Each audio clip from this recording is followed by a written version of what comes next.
Hello everyone, it's time for another legal Q&A with Attorney Reyes, and for this episode, we're going to talk about a concern from a TikTok user. So itong si TikTok user, nasampal niya daw ang mistress ng kanyang papa dahil sa sobrang galit. Pwede ba daw siyang kasuhan ng mistress?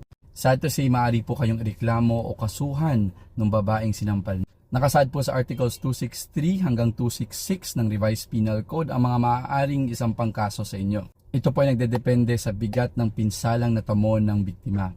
Kabilang na dito ang serious physical injury, less serious physical injury, slight physical injury, at maltreatment. Pwede rin itong makonsider na slander by deed. Ayon sa Article 263 of the Revised Penal Code, ang isang akusado ay maaaring makonvict ng serious physical injuries kapag ang biktima ay nabulag, naging baldado, naging baog o nabaliw. Kabilang din dito kapag ang biktima ay nawalan ng kakayahang magsalita, nawalan ng pang-amoy, nawalan ng